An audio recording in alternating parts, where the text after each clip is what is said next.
पांडुरंगा करू प्रथमा नमन दुसरे चरण संताचिया त्यांच्या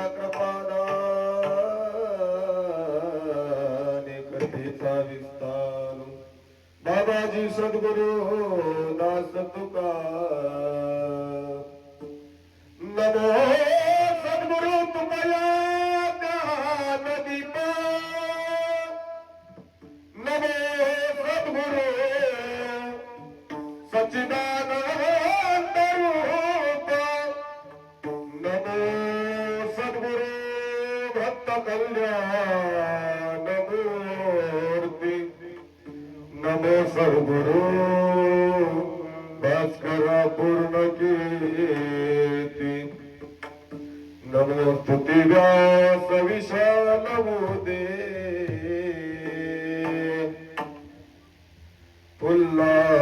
पुल्लारविन्दायत पात्रनेत्र येन त्वया भारत तैलपूर्णा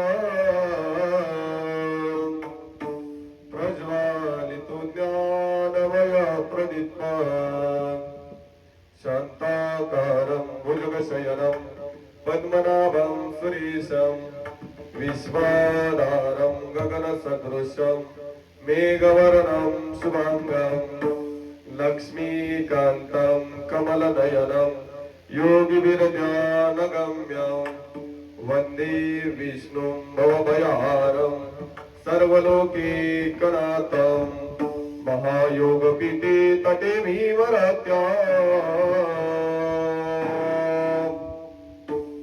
वरं पुण्डरीकाय दातुं मुनीन्द्रये समागत्य तिष्ठन्तमानन्दकन्दम् परब्रह्मलिङ्गं भजे पाण्डुरङ्गम् जिते ज्ञान विज्ञान संजीवोते जिते योग विद्येस सामर्थ्य येते जिते मानवाला मिळे मोक्ष गाथा तुझ्या पायरीशी सदा नम्र माता अज्ञान देवा मुक्ताई परीशा तुझ्या पायरीशी सदा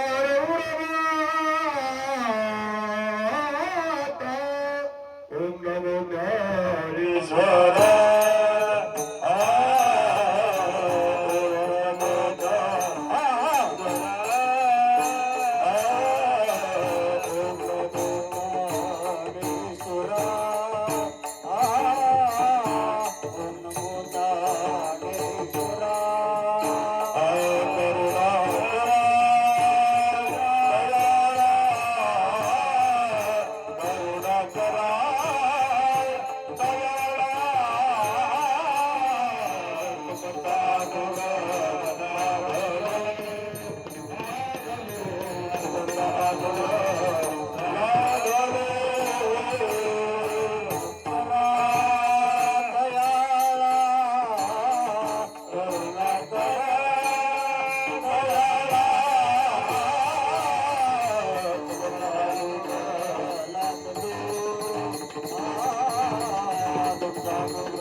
विश्वेश्वरा करुणा करा दयाळा तुमचा अनुग्रह लादलो पावन झालो चराचरी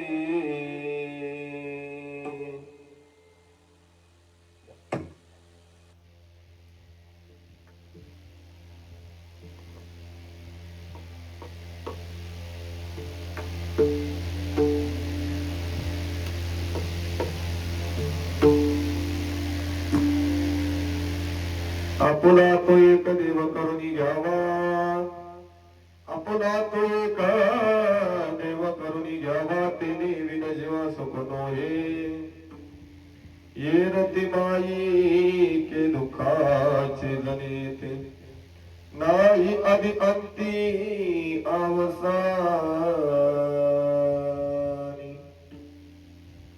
प्रस्तुत सिस्टीम वाले दादा कुठे त्यांनी इथे यायचंय माईकचा विको कमी करावा लागतो प्रस्तुत प्राप्त प्रसंगी प्राप्त कीर्तन रूपी सेवेकरिता निवडलेला अभंग देहूचे सुप्रसिद्ध संत जगद्गुरु देवमान्य समाज मान्य असणारे संत श्रेष्ठ श्री तसेच हा वारकरी संप्रदाय ज्यांना या वारकरी संप्रदायाचं कळस संबोधतो ते म्हणजे आमचे जगद्गुरु तुकाराम महाराज आणि त्या जगद्गुरु तुकाराम महाराजांचा हा 4 चरणाचा साधा सोपा सरळ अभंग आहे. अभंगातून जगद्गुरु तुकाराम महाराज सांगतायत की इथं मृत्यू लोकांमध्ये जन्माला आलेल्या प्रत्येक माणसाला एक देव आपलासा करून घेणं आहे. कशासाठी तर या सामान्य जीवाला सुखाची अपेक्षा आहे आणि देवाशिवाय आपल्याला सुख मिळू शकत नाही. म्हणून या जीवाने देव आपलासा केला पाहिजे. आपला तो एक देव करून घ्यावा. कशासाठी तर त्या देवाशिवाय या जीवाला सुख नाही. तेने विन जीवा सुख नोये. तुम्ही म्हणाल या मृत्यू लोकांमध्ये जन्माला आल्यानंतर बऱ्याच गोष्टी आमच्या सोबत आहेत. पण तुकाराम महाराज म्हणतात की या सगळ्या ज्या गोष्टी आहेत त्या कशा आहेत. ये रतिमाईक दुःखाची जनिती नाही आदि अंती अवसानी. म्हणजे त्या संसार रूपी सागरामध्ये या संसारामध्ये असणाऱ्या गोष्टी कशा आहेत तर दुःखदायक आहेत. त्या गोष्टींना कधी सुरुवातही नाही आणि त्या गोष्टींना कधी शेवटही नाही. नाही आदी नाही अंती अवसानी. म्हणजे ज्या गोष्टीला सुरुवातही नाही आणि शेवटही नाही अशा गोष्टी या संसारामध्ये आहेत. त्या गोष्टीतून आपल्याला सुख मिळणं कधीच शक्य नाही. मग सुख पाहिजे असेल तर काय केलं पाहिजे. देव आपलासा केला पाहिजे. एक देव आपलासा केल्यानं आपल्याला सुख मिळेलच असं नाही. मग त्याच्या पुढे जाऊन काय केलं पाहिजे तर तुकाराम महाराज म्हणतात तुम्ही जो देव एक आपलासा केलाय त्या देवाचं वेळ तुम्ही तुमच्या मनाला लावलं पाहिजे. अविनाश करी आपुलिया ऐसी लावी मना पिसे गोविंदाचे. म्हणजे त्या गोविंदाचं वेळ त्या गोविंदाचं पिसं तुमच्या जर मनाला तुम्ही लावून घेतलं तर तो देव त्याच्यासारखं तुम्हाला बनवतो. अविनाश करी आपुलिया ऐसे. म्हणजे जसा तू सुखरूप आहे तसंच तुम्हाला सुद्धा तो सुखरूप बनवतो. एवढ्यावरती थांबत नाही तर तो देव जर तुम्ही आपलासा केला तुम्हाला सुख तर मिळणारच आहे. यात वाद नाही. यात काहीही शंका नाही. देव तुम्हाला मिळाल्यानंतर तुम्ही देव आपलासा केल्यानंतर तुम्हाला सुख तर मिळणारच आहे. त्याच्या पुढे जाऊन तुकाराम महाराज सांगतात ज्यावेळेस तो देव तुम्ही आपलासा करून घ्याल त्यावेळेस तुम्ही शरीराने जरी मेला तरी तुमची कीर्ती ही तुमच्या माग जिवंत राहत असते. तुका म्हणे एका मरणीची सरी उत्तमाची ओरी कीर्तिमय मागे. म्हणजे तुम्ही जन्मभर जी कीर्ती केलेली आहे ती सत्कीर्ती तुमची नक्कीच माग उरत असते. त्यासाठी तुम्ही काय केलं पाहिजे तर एक देव आपलासा केला पाहिजे. विठ्ठला विठ्ठला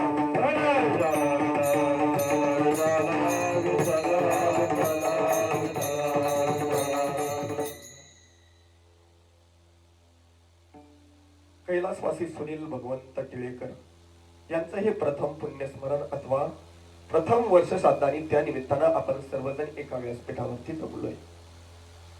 बारकाईने जर विचार केला तरी इथं आलेला प्रत्येक माणूस जाणार आहे. मी जाणार आहे, पक्वाजा जाणार आहे, टाळकरी जाणार आहेत, विनकरी जाणार आहे, सिस्टीमवाले सुद्धा जाणार आहेत आणि तुम्ही सुद्धा बसलेले जाणारच आहे. म्हणजे प्रत्येक जण इथं आलेला प्रत्येकाला इथून जाणं निश्चित आहे. पण ज्यावेळेस आपल्यात वावरणारा माणूस अचानक आपल्यातून नाहीसा होतो त्यावेळेच दुःख मात्र वेगळंच असते. नक्कीच इथून प्रत्येक जण जाणार आहे, प्रत्येकाला माहिती आहे आपण जाणार आहे. पण काही वेळापूर्वी माणूस तो आमच्या सोबत होता आणि काही वेळानंतर फोन येतो की तुमचा जो मित्र होता त्या मित्राचं निधन झालंय, तो आजपासून तुमच्यामध्ये राहिलेला नाही. त्यावेळेच जे दुःख असतं ना ते दुःख जगाच्या वेगळं असतं. जाणं असतं, प्रत्येकाचं जाणं असतं, पण ज्यावेळेस औचित्य जाणं होतं ना त्यावेळेस ते औचित्य जाणं हे प्रसंगाला, या परिवाराला, या औचित्य जाण्याचा हा प्रसंग या परिवाराला क्षणार्धात पूर्ण करून टाकतो. क्षणार्धात हे कुटुंब त्या माणसाविना पूर्ण होतो आणि जाणारा माणूस हा घराचा कर्ता पुरुष होता. कर्ता पुरुष होता म्हणजेच एखादं घर कसं महत्वाच्या पिलर वरती उभा असतं, ज्यावेळेस तो महत्वाचा पिलर पडल्या जातो त्यावेळेस त्या घराचे बाकीचेही वासे हलू लागतात, म्हणजे ते घर ढासळायच्या परिस्थितीमध्ये येतं. त्याचप्रमाणे आमच्या या काकांचंही जीवन होतं. या घरांचा एक सगळ्यात मोठा प्लेयर किंवा सगळ्यात मोठा या घराचा आधार म्हणजे काका होते. आणि त्या काकांचा औचित्य जाणं झालं म्हणजे क्षणार्धात. काही वेळापूर्वी आम्ही काकांना भेटलोय बाबा आणि काही वेळानंतर फोन येतो की काका आपल्यातून नाहीसे झाले. असं औचित्य काकांचं जाणं झालं. आणि काकांचं जाणं झाल्यानंतर आज काकांना आपल्यातून जाऊन परिपूर्ण 1 वर्ष पूर्ण झालं. काकांना आपल्यातून जाऊन जरी 1 वर्ष पूर्ण झालं असलं तरी काकांच्या ज्या आठवणी आपल्यामध्ये आहेत ना त्या आठवणी कायम चिरकाल आपल्यामध्ये राहतील अशा या सदकीर्तीच्या आठवणी काकांच्या आपल्यामध्ये जिवंत. कारण आज इथं जमलेला हा समाज सांगून जातो की एवढ्या कामाच्या व्यापातून माणूस इथं येतो त्यासाठी काय लागतं तर माणसाच्या मनामध्ये प्रेम लागतं आणि माणसानं या जीवनामध्ये काहीतरी चांगले कर्म केलेलं असतं जेणेकरून त्या चांगल्या कर्माचा भार, चांगल्या कर्माचं ओझ हे दुसऱ्यावरती असतं आणि ते ओझ फेडण्यासाठी माणूस आज इथं जमत असतो. प्रत्येक ठिकाणी पहा मोठमोठे कार्यक्रम होतात, मोठमोठे, पण बारकाईने जर पाहिलं तर समाज बघायला मिळत नाही. पण इथं जर पाहिलं मंडप छोटा आहे, कार्यक्रम छोटा आहे, पण समाज जास्त आहे. म्हणजे या शहराच्या ठिकाणी समाज जमणं फार अवघड गोष्ट आहे. आणि बारकाईने जर पाहिलं तर शहरात आई वडिलांना मान्य करणारी पोरच राहिली नाही, पोरच राहिली नाही. पोरांना एकच वाटतं की कमी खर्चामध्ये आमचा प्रपंच चालला पाहिजे. पण याच्या पुढे जाऊन सांगतो की तुझा हा प्रपंच उभा करण्यामाग जर सगळ्यात मोठा हातभार कुणाचा असेल तर तो तुझ्या आई बापाचा आहे. त्या आई बापाने तळ हाताचा पाळणा करून तुला वाढवलं आणि त्याच आई बापाला शेवटी मुलं मोठं झाल्यानंतर काय म्हणतात, बाबा तुम्ही गावाकडच्या भावाकडे जाऊन राहिला तर बरं होईल. इथं खरंच शहरामध्ये खर्च जास्त होतोय हो, इथं प्रत्येक गोष्ट आम्हाला विकत घेऊन खावी लागते. अरे पण बाळा ज्यावेळेस तू लहान होता, ज्यावेळेस तू लहान होता त्यावेळेस तुला जर पायात चप्पल नसल तर त्या बापानं स्वतःच्या पायाचा विचार न करता एखाद्या मित्राकडून पैसे उसनं घ्यावा आणि तुला नवी चप्पल द्यावी ही वेळ त्या बापाची होती. ज्यावेळेस तुझ्या कॉलेजचा एखादा कार्यक्रम असावा आणि तू घरी येऊन आपल्या वडिलांना सांगावं, पप्पा उद्या माझ्या कॉलेजचा खूप मोठा फंक्शन आहे आणि त्यासाठी मला नवीन ड्रेस पाहिजे. अरे बारकाईनं बघ त्या बापाकडं, बारकाईनं बघ त्या बापाकडं, त्या बापाच्या अंगावरचं बनेलं फाटलेलं असतं, त्या बापाच्या अंगावरचं बनेलं फाटलेलं असतं. पण तो बाप गावामध्ये जातो एखाद्या पाटलाकडनं 500-1000 रुपये उसने घेतो आणि शहराच्या ठिकाणी मस्त एखाद्या मोठ्या दुकानामध्ये जातो आणि आपल्या मुलाला ड्रेस घेऊन येतो आणि तो नवीन ड्रेस त्या मुलाकडे देतो आणि त्या मुलाला तो बाप सांगत असतो, पिंट्या हा बाप जोपर्यंत जिवंत आहे ना तोपर्यंत तो काळजी करू नको. तुझ्या कॉलेजच्या फंक्शन मध्ये तू सगळ्यापेक्षा उठून दिसला पाहिजे. हे कर्तव्य बापाचं असतं, हे कर्तव्य बापाचं असतं. पण ज्यावेळेस बाप ही वस्तू, बाप हे नाव ज्यावेळेस आपल्या जीवनातून निघून जातं त्यावेळेस नक्कीच आपला आधार हा हरपला जातो. प्रत्येकाला वाटतं ज्यावेळेस बाबा निघून जातात त्यावेळेस प्रत्येकाला वाटतं की माझे बाबा अजून 2-4 वर्ष जिवंत राहिले असते तर नक्कीच मी एवढी भरभराट केली असते.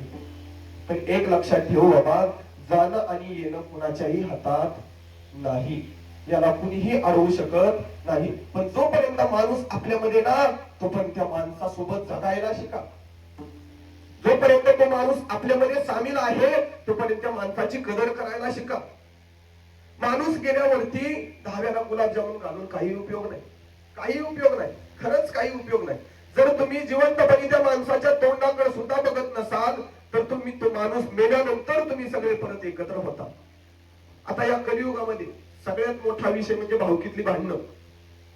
भावकीतली भांडणं. माणूस काय करतो, माझं त्याचं बांधावरून भांडण झालंय, मी त्याच्या तोंडाकडे सुद्धा बघणार नाही. आणि ज्यावेळेस तो समोरचा माणूस मरतो त्यावेळेस त्याला खांदा द्यायला हा माणूस जातो, त्याच्यात पुढं पुढं करायला हा माणूस जातो. अरे पण तो माणूस जिवंत होता तोपर्यंत तू त्याच्या तोंडाकडे सुद्धा बघितलं नाही, आणि तो माणूस मेल्यानंतर तो माणूस बघायला माघारी येणार आहे का? माझं कोणी आले नाही येणार, नक्कीच नाही येणार. म्हणून जोपर्यंत माणूस जिवंत आहे ना तोपर्यंत त्या माणसाची कदर करा. इथं आलेला प्रत्येक माणूस जाणार आहे, प्रत्येकाला जाणार आहे. ज्या दिवशी आपलं बारसं झालं त्या दिवशी आपला 13वा फिक्स झाला. ज्या दिवशी आपली 5वी पुजली त्या दिवशी आपलं वर्ष श्राद्ध ठरलं. ज्या दिवशी 5वी पुजली त्या दिवशी 6वीनं आपलं कर्म लिहून ठेवलं, बाबा तू एवढे दिवस जगणार आहे. म्हणजे प्रत्येक जीव हा इथं आल्यानंतर एक ना एक दिवस जाणार आहे. नाथ महाराज आपल्याला अगदी सोप्या भाषेत सांगतात. आम्ही तुम्ही जाऊ मागे कोणी न राहती, आम्ही तुम्ही जाऊ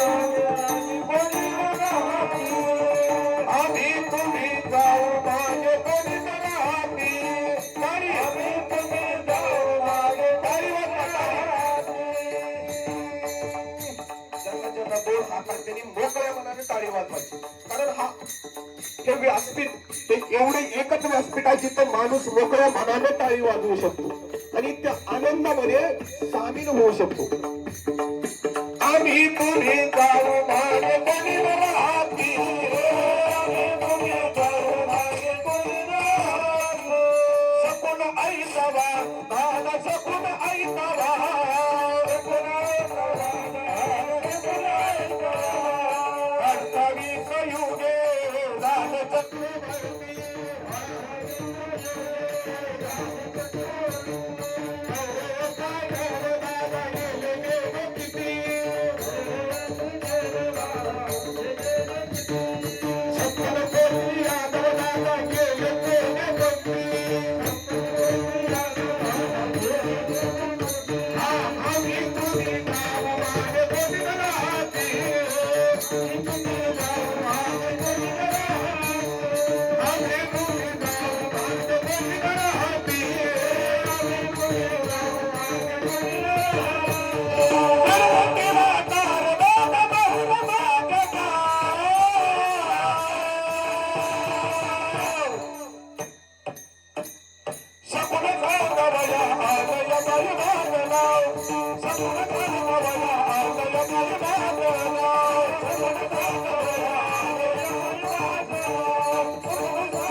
असे बोल जे आहेत ना ते आपल्या टप्प्यापुरतच वाजवायचं. कारण हा बोल जो आहे तो चांगल्या चांगल्याला घुमायला लावतो.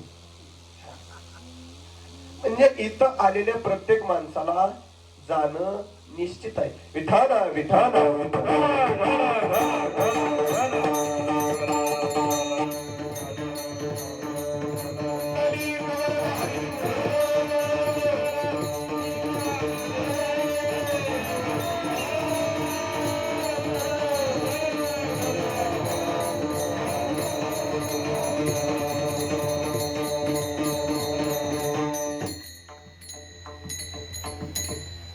इथं आलेल्या प्रत्येक माणसाला जाणार.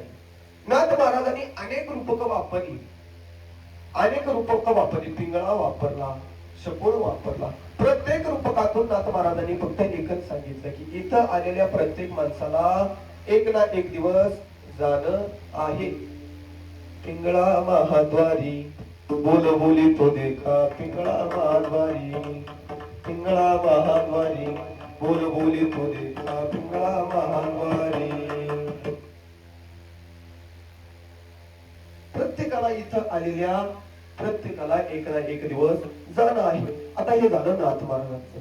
माऊली सुद्धा हेच सांगतात, माऊली सुद्धा हेच सांगतात. माऊलीत काय म्हणतात, उपजे ते राहते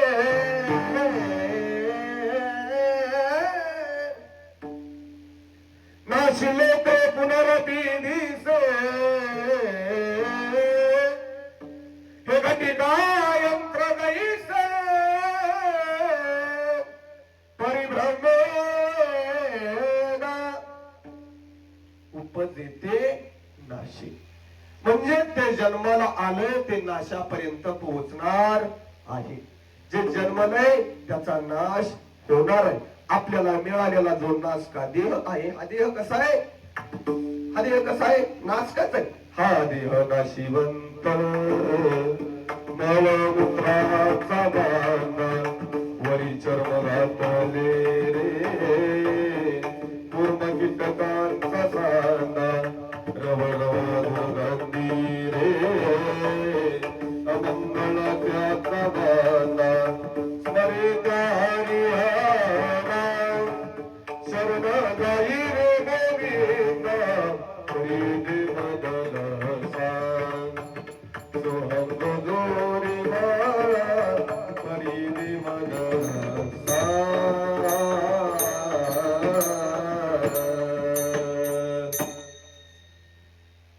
हा देह आपल्याला जो मिळालेला देह आहे कसा आहे, नाशिवंत आणि नाशकाय. हा देह एक ना एक दिवस जाणार आहे. कारण ही मिळालेली गोष्ट कशी आहे, दुर्मिळ आहे, दुर्लभ आहे.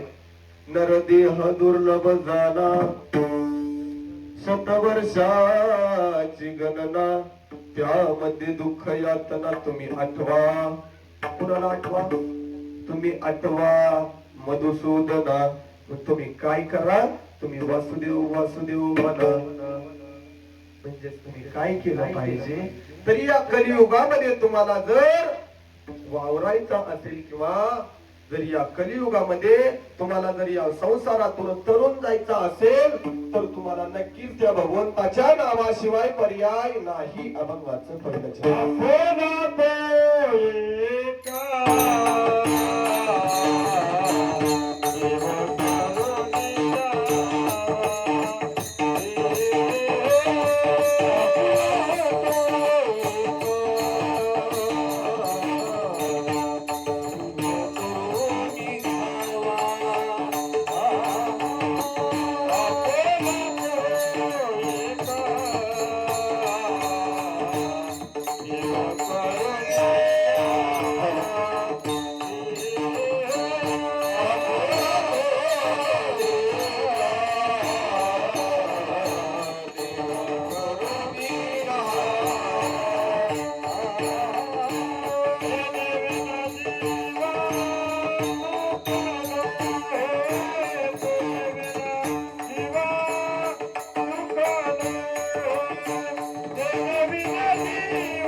इथं जन्माला आलेल्या प्रत्येक जीवाला सुखाची अपेक्षा आहे. इथं जमलेल्यापैकी असं कोणाला वाटतंय का की मला दुःख व्हावं? इथं जमलेल्यातल्या तरी कोणाला असं वाटतंय का की बाबा मला कायम दुःख असावं, सुख हे माझ्या वाट्यालाच नसावं? वाटतंय का कोणाला? कोणाला सुद्धा वाटत नाही. काल परवा बघा निसर्गाचा प्रकोप झाला. निसर्गाचा प्रकोप अशा प्रकारे झाला की एकाही शेतकऱ्याचं एकही पीक उभं त्यानं ठेवलं नाही. म्हणजे ज्यांनी जी चांगली चांगली पिकं होती का तेवढी त्यानं भुई सपाट करून टाकली. मला सांगा, असं होईल असं कुणाच्या मनात तरी होतं का? काही शेतकऱ्याची तर अशी अवस्था झाली की 4 वाजता जाऊन शेतकरी बागेतून माघारी येतो, केळीचे असेल डाळिंबीचे असेल, शेतातून माघारी घरी येतो आणि घरी येऊन बसेपर्यंत तो निसर्गाचा प्रकोप चालू होतो. आणि अगदी 6 वाजता जर जाऊन बघितलं तर सगळ्या गोष्टी जमीनदोस्त झालेल्या होत्या. फार वाईट प्रसंग या. कारण शेतकरी आपल्या पिकाला एखाद्या लहान बाळासारखं जपत असतो. आपण लहान बाळाला ज्या प्रकारे जपतो, एखादी गोष्ट आपल्याला कमी पडली तर चालेल पण त्या बाळाला आपण प्रत्येक गोष्ट पुरवत असतो, त्याप्रमाणे शेतकरी घरात एखादी गोष्ट नसली तर चालेल पण त्या पिकाला एकाही गोष्टीची कमी पडू देत नाही. घरात एखादा पदार्थ नसेल तर घरच्यांनी सांगावं, पत्नीने सांगावं, अहो घरामधलं हे संपलंय, तेवढं येताना घेऊन या. तर तो जातानाच पत्नीला सांगून जातो, मला येताना त्या केळीचे औषध आणायचे, जर त्यातनं पैसे शिल्लक राहिलं तर मी आणीन, नाहीतर तोपर्यंत कुठनं तरी उसनं आणून तू भागवा लवकर. म्हणजे इथपर्यंत आपल्या पोटाला चिमटा घेऊन ते पीक त्या माणसानं आणलेलं असते, त्या शेतकऱ्यानं आणलेलं असते. म्हणजे आपलं सर्वस्व त्यात ओतून त्यानं ते पीक आणलेलं असते. आणि अगदी तास आणि अर्धा तासाच्या त्या निसर्गाच्या प्रकोपानं सगळ्या गोष्टी जमीनदोस्त व्हावं, ह्याच्यापेक्षा मोठं दुसरं दुःख काहीच असू शकत नाही. पण ज्या प्रकारे त्या शेतकऱ्याच्या पिकाचं नुकसान झालं, त्या शेतकऱ्याच्या भविष्याची, शेतकऱ्याच्या स्वप्नांची वाट लागली, त्याच प्रकारे या कुटुंबावरतीही गेल्या वर्षी हाच प्रसंग आला. आमच्या काकांचं इथं असणं हे या घरासाठी सर्वात मोठी शोभा होती. काकांची चप्पल जरी दारात सोडलेली असेल, काकांची चप्पल जरी दारात सोडलेली असेल तर या घराकडे कुणाची वाकड्या नजरेनं बघायची हिंमत होणार नाही, असं या काकांचं वागणं होतं. अगदी रुबाबदारपणे जगणं, कुणाचाही कोणत्याही गोष्टीचा आद्यात नाही मध्यात नाही, सरळ मार्गाने आपलं व्यवस्थित जगणं, काय असेल ते आपल्या घरच्यांसाठी आणि आपल्या वैयक्तिक प्रापंचिक गोष्टीसाठी. पण गेल्या वर्षी काही नाही ते देवाच्या मनामध्ये आलं आणि आमच्या काकांचं इथून जाणं झालं. आता काकांचं जाणं हे तुमच्यासाठी जेवढं धक्कादायक होतं तेवढंच आमच्यासाठी सुद्धा धक्कादायक होतं. कारण काही वेळापूर्वी काका आहेत, काका बोलतील, काकांचं फोनवरती संभाषण होतं आणि काही वेळानंतर फोन येतो की काका आपल्यातून निघून गेलेत. यासारखी दुर्दैवी गोष्ट कोणतीच असू शकत नाही. पण या कलियुगामध्ये बारकाईने विचार केला तर प्रत्येक जण जात असतो, पण जाणाऱ्याचा मार्ग हा वेगळा असतो. जर माणूस वयस्कर असेल तर त्या जाण्यानं एवढं माणसाला दुःख होत नाही. पण जर ज्यावेळेस घरातला कर्ता पुरुष जातो, ज्यावेळेस घरामध्ये महत्वाचा असणारा व्यक्ती नाहीसा होतो, त्यावेळेस मात्र ते घर त्या माणसाशिवाय पोरक झाल्याशिवाय राहत नाही. आणि ज्यावेळेस तो माणूस त्या घरातून निघून जात असतो त्यावेळेस मात्र त्या घराच्या वाट्याला दुःख आल्याशिवाय राहत नाही. पण जोपर्यंत तो माणूस त्या घरामध्ये असतो ना, तोपर्यंत बाहेरच्या कोणत्याच संकटाची थोडी कुणकुण सुद्धा तो माणूस त्या आपल्या परिवाराला लागू देत नाही. हे त्या कर्ता पुरुषाचं जीवन असते. घराचा कर्ता पुरुष हा म्हणजे एक प्रकारचा खांब आहे. ज्याप्रमाणे एखादी गोष्ट आपल्याला स्वतःला कमी असेल तर चालेल, पण माझ्या परिवाराला कोणत्याच गोष्टीची कमी मी पडू देणार नाही. आता बापाची सगळ्यात लाडकी असते ती म्हणजे मुलगी. बापाचं मुलीवरती जास्त प्रेम असतं. का तर बापाला माहिती असतं थोड्या दिवसानं माझी मुलगी मला सोडून नांदायला जाणार आहे. जे काही 4-8 दिवस आहे, वर्ष, 2 वर्ष, 20 वर्ष, 22 वर्ष, तोपर्यंतच मी माझ्या मुलीचे लाड पुरवू शकतो. म्हणून तो बाप आपल्या मुलीसाठी जीवाचं रान करत असतो. त्या मुलीनं बापाला सांगावं, बाबा मला कॉलेजचा ड्रेस घ्यायचा आहे. त्या बापाला सांगावं, मुली आजच्या दिवस थांब, उद्या तुला म्हणशील तसा ड्रेस आपण घेऊ. असं महिना 2 महिने जाऊन परत त्या मुलीनं बाबाला सांगावं, बाबा माझी कॉलेजची फी भरावी लागते, शिक्षक मला वर्गामध्ये बसू देत नाही. तो बाप सावकाराकडे जातो, सावकाराकडनं व्याजानं पैसे काढतो आणि मुलीची शाळेमध्ये जाऊन फी भरतो. मात्र तो बाप त्या मुलीला कधीच म्हणत नाही, मुली तुझं शिक्षण बंद कर, आजपासून मला माझी तुला शिकवायची ऐपत नाही. हा बापाच्या तोंडातून कधीच शब्द येत नाही. का तर त्या बापाचं त्या मुलीवरती निस्वार्थ प्रेम असते. त्या बापाचं त्या मुलीवरती निस्वार्थ प्रेम असते. पण ज्यावेळेस ती मुलगी लग्न होऊन जात असते, मुलीचं लग्न जमलं होतं. मुलीचं लग्न जमल्यानंतर काही दिवसामध्ये मुलीचं लग्न होणार आहे. बाप मुलीला विचारत असतो, पोरी तुला काय काय द्यायचंय? मुलगी लाडानं सांगत असते, बाबा मला या गोष्टी पाहिजे, मला एसी पाहिजे, मला पाळणा पाहिजे, मला अमुक गोष्ट पाहिजे, मला या प्रकारचं कपाट पाहिजे, या प्रकारचा बेड पाहिजे, ही भांडी घ्यायचे. आणि तो बाप मात्र निमूटपणे ऐकून घेत असतो. बाप आपली परिस्थिती कधीच मुलीला जाणवू देत नाही. आणि जेवढं मुलीनं सांगितलं तेवढं लग्ना दिवशी बाप तिच्या कार्यालयामध्ये तिच्या घरासमोर त्या गोष्टी हजर करून ठेवतो. कशासाठी? तर मुलीवर असणार प्रेम. आणि काही क्षणातच मुलीचं लग्न होतं. लग्न झाल्यानंतर त्या लग्नाच्या मंडपामध्ये सगळ्यांची लगबग चालू असते. कशासाठी? तर प्रत्येकाची लगबग चालू असते. हा पाहुणा आला, तो पाहुणा गेला, इथं लग्न झालं, या गोष्टी आल्या, तिकडून कोण आलं, इकडून कोण आलं. पण तो बाप या लग्न माझ्या मुलीच्या लग्नामध्ये आलेला प्रत्येक पाहुणा इथून जेवून गेला पाहिजे म्हणून तो बाप जेवणाच्या पंक्तीमध्ये फिरत असतो. का? तर माझ्या मुलीच्या लग्नामधून कोणी उपाशी नाही गेलं पाहिजे आणि कोणी परत म्हणलं नाही पाहिजे की अमुक अमुकाच्या पोरीच्या लग्नाला गेलतो पण तिथून मला जेवायला सुद्धा मिळालं. तिथं कोणी जेवणाकडे लक्ष सुद्धा दिलं नाही. त्यासाठी बाप स्वतः जातीनं त्या गोष्टीला लक्ष घालत असतो. आणि वेळ येते त्या मुलीला पाठवणी करण्याची. त्यावेळेस ती मुलगी बापाला हुडकत असते, बाबा कुठे? मुलगी आईला विचारते, आई बाबा कुठे आहेत ग? बाबा मंडपामध्ये कुठंच दिसत नाही. त्यावेळेस आई सांगते, मुली तुझे बाबा तिकडे जेवणाच्या हॉलमध्ये आहेत, तिकडे आचार्यांचं हे बरेच त्यांना बघणं आहे, बाबा तिकडे. मुलगी तिकडं आचार्याच्या स्वयंपाकाच्या खोलीकडे जाते. तिथं पाहते तर तिथं सुद्धा बाबा दिसत नाही. त्यावेळेस मुलगी माघारी मंडपामध्ये येते आणि परत आईला दादाला विचारते, अरे दादा तू बाबांना पाहिलं का? बाबा आचार्याकडे सुद्धा दिसले नाहीत, मला बाबांची भेट घ्यायची रे. आणि ज्यावेळेस ती मुलगा, ती मुलगी आणि त्या मुलांची आई ज्यावेळेस बाबाला ओळखत असतात, तो बाप त्या मंडपाच्या पडद्याच्या मागे जाऊन डसडसा रडत असतो. जेव्हा मी 20-22 वर्ष तळ हाताच्या फोडाप्रमाणे जपलं, ती माझी मुलगी आज नांदायला जाणार आहे. इथून पुढे ती माझी मुलगी मला डोळ्यासमोर दिसणार नाही. माझी असणारी तळ हाताची बाहुली आज मी दुसऱ्याच्या स्वाधीन करतोय. जिला मी माझ्या तळ हाताच्या फोडाप्रमाणे जपलं ते आज माझ्यापासून दुरावणार आहे.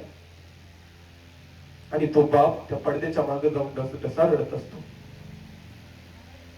त्यांची पत्नी जाते, त्या मुलीची आई बाबाजवळ जाते, अहो वेळ लागलाय का तुम्हाला? आपल्या पिंकीचं किती चांगलं झालंय आणि तुम्ही रडताय. त्यावेळेस तो बाप तिथं डोळं पुसतो आणि समोर येतो आणि आपल्या मुलीला मिठीमध्ये घेतो. पण तो बाप आपल्या मुलीसमोर रडत नाही. तो बाप आपल्या मुलीसमोर कधीच रडत नाही. का? तर माझी मुलगी चांगल्या घरी मी दिली, माझ्या मुलीला कायम सुख मिळणार आहे. या सुखात असणाऱ्या मुलीला मी रडून पाठवणी कधीच करणार नाही. पण ती मुलगी ज्यावेळेस त्या बापापासून जात असते त्यावेळेस ती मुलगी त्या बापाला घट्ट मिठी मारते आणि बापाला सांगते, बाबा इथून पुढे तुम्ही तुमची स्वतःची काळजी स्वतः घ्यायची. तुम्हाला औषध गोळ्या टायमिंग वर द्यायला, लक्ष करून द्यायला मी इथं नसणार आहे. तर बाबा तुम्ही स्वतः सगळं तब्येतीकडे लक्ष द्यायचंय. तुम्ही स्वतःकडे लक्ष द्यायचं. आणि ज्यावेळेस तुम्हाला कोणत्याही गोष्टीची गरज वाटेल त्यावेळेस बिनधास्तपणे मला फोन करायचा, पिंके मला तुला बघू वाटतंय, मी तत्क्षणी तुमच्याकडे धावते. एवढं निस्वार्थ प्रेम करणारा हा बाप असतो. आणि तो बाप ज्यावेळेस आपल्या आयुष्यातून निघून जातो त्यावेळेसची गोष्ट मात्र वेगळीच असते. ज्यावेळेस बाप ही वस्तू हा आधार ज्यावेळेस आपल्या आयुष्यातून निघून जातो त्यावेळेस हे आयुष्य आपलं पोरखं झाल्याशिवाय राहत नाही. ज्याप्रमाणे आपलं हे जे शरीर आहे हे शरीर कशावरती उभं आहे तर आपल्या पाठीच्या कण्यावरती ताट उभं आहे. ज्याची पाठीची एखादी गादी निसटलेली असावी त्याला विचारा, बाबा तू एवढा वाकून का चालतो? तर त्यावेळेस तो माणूस सांगतो, माझ्या पाठीचा कणा निसटलाय हो, त्यामुळे मला ताटपणे चालता येत नाही. त्याचप्रमाणे आपला जो बाप जो आहे ना, हा बाप आपल्यासाठी पाठीचा कणा आहे. बाप कणखार कणा, बाप स्वाभिमानी मला, त्याच्या गामाच्या थेंबाना लाजाळूची संवेदना. आपला बाप जो आहे तो आपल्यासाठी जीवाचं रान करत असतो, आपल्यासाठी रक्ताचं पाणी करत असतो. आणि त्याच आई बापाला ज्यावेळेस आपण मोठं होतो, आपल्या घरामध्ये एखादी आपलंस म्हणणारी आपली पत्नी येते, तेच आपण त्याच आई बापाला म्हणतो की बाबा तुम्ही काय केलं आमच्यासाठी? अरे वेड्या, बारकाईनं विचार करून बघ, ज्या बापानं सर्वस्व तुझ्यासाठी पणाला लावलं, त्याच बापाला जर तो आज 20-25 वर्षानं म्हणत असेल तुम्ही काय केलं माझ्यासाठी, तर त्या बापाच्या हृदयाला काय वाटत असेल? त्यामुळं तरुण पिढीला माझं सांगणं आहे, नक्कीच तुम्ही मोठं व्हा, तुम्ही चांगल्या पदावरती जा, पण तुम्ही कुठंही असा, तुम्हाला अमेरिकेत जरी नोकरी मिळाली तरी जोपर्यंत तुमचा बाप तुमच्या सोबत आहे ना, तोपर्यंतच तुम्हाला या समाजामध्ये किंमत आहे. तुम्ही कितीही मोठ्या पदावरती असा, तुमची ओळख ज्यावेळेस तुमच्या वडिलांच्या नावापासून होते त्यावेळेस त्या ओळखीला कोणतीच गोष्टीची गरज नाही. त्यावेळेस तुमच्या ओळखीला कोणत्याच गोष्टीची गरज नाही. त्यामुळं आपल्या आई वडिलांना आपण जपलं पाहिजे. आणि हे कीर्तनातून सांगायची वेळ यावी इतका समाज खालावले नाही. तुम्ही सोशल मीडियाच्या द्वारे सगळ्या गोष्टी पाहताय. माणसांना नात्याची किंमत नाही, माणसांना पैशाची किंमत नाही, माणसांना आपल्या नात्या गोत्यातल्या माणसांची किंमत नाही. पण एक लक्षात ठेवा, जोपर्यंत आपली माणसं आपल्या सोबत आहेत, जोपर्यंत आपली माणसं आपल्या सोबत आहेत, ही माणसं आपल्या सोबत कुठपर्यंत असतात? जोपर्यंत आपण सुखामध्ये आहे तोपर्यंतच ही माणसं आपल्या सोबत असतात. पण आपले आई वडील जे आहेत ते आपल्या वाईट काळामध्ये आपल्या पाठीशी खंबीरपणे उभे असतात. म्हणून त्या आई वडिलांना आपण जपलं पाहिजे. इथं आल्यानंतर आपल्याला जर वाटत असेल आपल्याला सुख मिळावं तर आपण देव आपलासा केला पाहिजे. पण देवासारखे असणारे आई वडील जर आपण आपलेसे केले तर नक्कीच आपल्याला सुख मिळू शकतं. आपुला तो एक देव करून घ्यावा, तेने विन जीवा सुख नोई. म्हणजे देवासारखे आई वडील जर आपण आपलेसे केले आणि त्यांना जर जपलं तर नक्कीच आपण सुखी जीवन जगल्याशिवाय राहणार नाही. आता या संसारामध्ये ज्या बाकीच्या गोष्टी आहेत त्या सगळ्या नाशिवंत आहेत, नासक्या आहेत. त्या संसारामध्ये असंख्य लोक आहेत. आता ही असंख्य जे असणारी लोक आहेत ती कुठपर्यंत आहेत ते थोडक्यात सांगतो आणि आपलं कीर्तन म्हणजे तिराला लावू आपण. आता या असंख्य असणाऱ्या समाजामध्ये, असंख्य असणाऱ्या समाजामध्ये कोण कुठपर्यंत आपल्यासोबत राहतं? धनानी भूमो पशवश्च गोष्टी दार्या गृहद्वारे जनस्मशानी देह चितायाम परलोक मार्गे कर्मानी गोगच्छति जीव एकः. यातलं काय काय समजलं तुम्हाला? तुम्ही बघताय त्याच्यावरच कळलं मला तुम्हाला काय काय समजलं. धनानी भूमो म्हणजे आपलं जे धन आहे ते आपण आयुष्यभर कमवलेलं धन हे आपल्या भूमीतच राहणार आहे, आपल्या भूमीतच राहत. हे धन इथून बाहेर आपल्या सोबत काही येत नाही. ज्यावेळेस आपण जन्माला आलो त्यावेळेसही मोकळं होतो आणि ज्यावेळेस आपण मरणार आहे त्यावेळेसही आपलं मोकळच हात असणार आहे. सिकंदर सांगून गेला, मी जग जिंकलं पण जाताना सुद्धा माझं हात मोकळं राहिलं. त्याच प्रकारे आपलंही जीवन होणार आहे. या जीवनामध्ये तुम्ही कितीही पैसा कमवा, हा पैसा याच मातीत राहणार आहे. धनानी भूमो पशवश्च गोष्टी म्हणजे तुमच्या आवडीचा एखादा प्राणी असावा, एखाद्या कुत्र्यावरती, एखाद्या गायीवरती तुम्ही निस्वार्थ प्रेम करावं आणि नक्कीच आपण हिंदू धर्मामध्ये जन्माला आलोय, नक्कीच आपण पशु पक्ष्यावरती प्रेम केलंच पाहिजे. पण संत सांगतात की हे पशु पक्षी आपल्या सोबत जोपर्यंत आपण आहे ना तोपर्यंत राहणारच आहेत. पण कुठपर्यंत? पशुवश्च गोष्टी, म्हणजेच या पशु पक्ष्यांना कुठपर्यंत आपल्या सोबत राहण्याची मुभा आहे, तर त्यांच्या गोठ्यापर्यंत. पशुवश्च गोष्टी. त्याच्यानंतर भार्या ग्रहाद्वारे आपली पत्नी आहे, जिच्या सोबत आपण 25, 30, 40, 50 वर्ष प्रपंच केलाय. दोघांनी एक सोबत जीवन जगलं, सुख दुःखामध्ये एकमेकांना आधार दिलाय. तर संत सांगतात की ही पत्नी आपली कुठपर्यंत आपल्या सोबत आहे, कुठपर्यंत पत्नीला येण्याची मुभा कुठपर्यंत असते? भार्या गृहद्वारे, म्हणजे उंबरठ्यापर्यंतच पत्नीला आपल्या सोबत येण्याची मुभा आहे. याच्या पुढे जाऊन तुकाराम महाराज म्हणतात की या पत्नीला आपल्या या उंबरठ्यापर्यंतच येण्याची मुभा आहे. मग हे असंख्य जग कुठपर्यंत आहे? जना स्मशाने. आपल्या सोबत जे जग असणार आहे, नातेवाईक असणार आहेत, सगळे सोयरे असणार आहेत, ते सगळे सोयरे आपले कुठपर्यंत असणार आहेत? तर ज्या वेळेस आपण त्या चितेमध्ये जळत असतो, त्या चितेला अग्नी लावण्यापर्यंत हे सगळे सोयरे त्या स्मशानापर्यंत आपल्या सोबत असणार आहेत. ज्यावेळेस आपण चितेमध्ये जळत असतो, त्या अग्नीचा दाह आपल्याला जाळत असतो, तिथपर्यंतच हे शरीर आपल्या सोबत असणार आहे. मग शेवटपर्यंत आपल्या सोबत काय असणार आहे? तर संत सांगतात कर्मानी गोगच्छति जीव एक. हा आपलं जे कर्म आहे, आपण जीवनभर जे पाप पुण्य केलेलं आहे, ते पुण्य आपल्या सोबत नक्कीच असणार आहे. कर्मानी गोगच्छति जीव एक. म्हणून तुम्ही काय केलं पाहिजे? तर देव आपलासा करून घ्या, त्याच्याशिवाय तुम्हाला सुख मिळणार नाही. तेने बिन जीवा सुख नोही. मग या मृत्यू लोकातल्या या संसारातल्या गोष्टी कशा आहेत? ये रतिमा एक दुःखाचे जनिते. या संसारातल्या गोष्टी कशा आहेत? तर दुःखदायक आहेत. आणि या संसार कसा आहे? तर ऊर्ध्वमूल मदशाकम अश्वत्थम प्राहुरव्ययम छंदांसी यस्य पर्णानी संवेद सवेदविद. म्हणजेच हा संसार कसा आहे? तर हा संसार एखाद्या वटवृक्षासारखा आहे, पण त्या वृक्षाच्या मुळ्यावर आहेत आणि फांद्याखाली आहेत, असं भगवान श्रीकृष्ण अर्जुनाला सांगतात. हा वृक्ष कसा आहे? तर याच्या मुळ्यावर आहेत आणि फांद्याखाली आहेत. जर फांद्या खाली असतील आणि मुळ्या जर जमिनीच्या वर असतील तर हा वृक्ष वाढेल का? नाही वाढणार. या वृक्षाला फळं फुलं येतील का? नाहीत येणार. या वृक्षाला फळं फुलं येणार नाहीत, हा वृक्ष वाढणार नाही. म्हणजेच हे संसार आपल्याला कधीच सुख देऊ शकत नाही. कशामुळं? तर मूळतः हा संसारच दुःख रोखतो. दुःख बांधवडी आहे हा संसार, सुखाचा विचार नाही कोठे. दुःख संसार दुःख मूळ चौकडे इंगळ, विश्रांती नाही कोठे रात्रंदिवस तळमळ. काम क्रोध लोभ शुनी पाठी लागले ओढाळ, कवना मी शरण जाऊ दृष्टी देईल निर्मळ. म्हणजेच मूळतः हा संसार दुःख रूप आहे, त्याच्यामुळे याच्यामध्ये तुम्हाला सुख मिळणार नाही. ये रतिमा एक दुःखाची जनिती नाही, आधी अंत्यावसानी